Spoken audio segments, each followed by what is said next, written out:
Katie Weiss has learned the state's guidance, for those working in salons, has left a lot of folks confused and frustrated. And Katie, now at a salon in Parker, it's not just as simple as opening back up.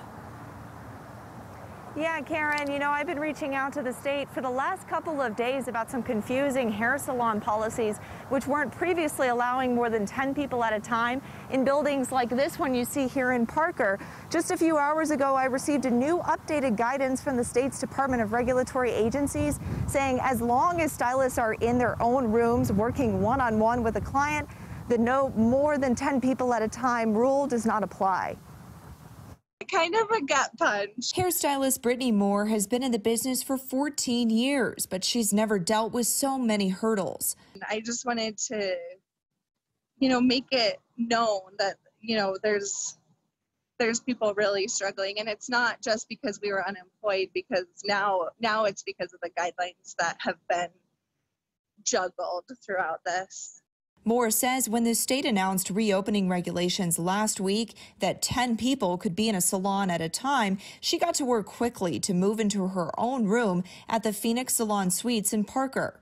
So there are single salons within a big building, and I thought that is ultimately the safest place I could be, because I could have complete control over my environment and make sure that everything is clean. But then the day she went back to work after nearly 2 months of unemployment, Moore says the state changed course.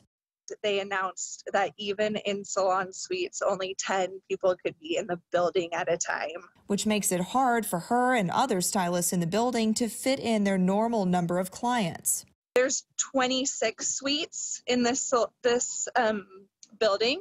So that would mean 5 people would be able to work at a time. A lot of hairstylists are single moms. We have bills to pay too. It would have been better to be able to stay on unemployment. So what would you like to hear from government officials then as a solution? Mostly I would like to see clear guidelines from the get-go.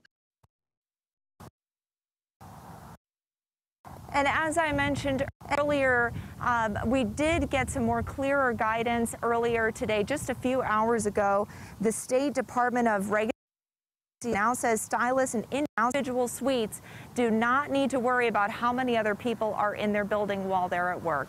Live in Parker, I'm Katie Weiss, covering Colorado First. All right, Katie.